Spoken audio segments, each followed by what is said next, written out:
So I would imagine, and I'm going to make this assumption, that it could be very dangerous to not have a financial plan. Would you agree with that? I would. And it's mainly based around just the uncertainty and what that uncertainty brings. And I cannot stress enough that having some form of a plan, preferably a very detailed plan, takes a level of uncertainty, which ultimately leads to a very high level of stress over a long period of time. And it removes that. And it can be so uplifting. And it does have a huge physical impact over the long term, certainly.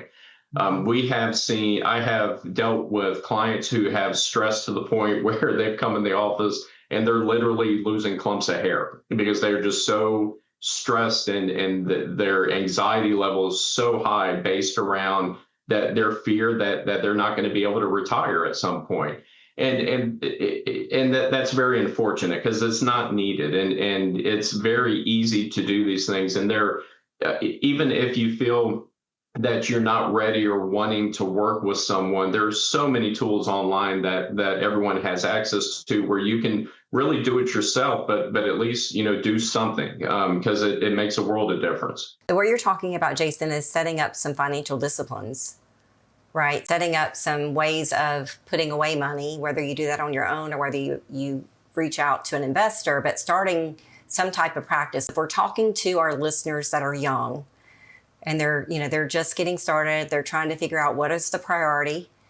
Are there some rules of thumb of how much they should be putting back or investing on a monthly basis?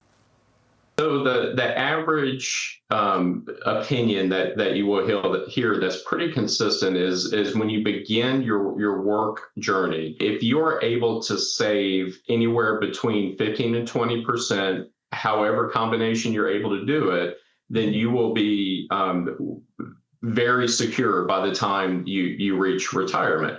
Now, of course, those numbers are going to adjust depending on where you're at in that journey, right? So someone who's in their mid 40s, may need to adjust that a little bit, just depending on where they're at. But especially if you're young, starting out, 15 to 20% is a great number.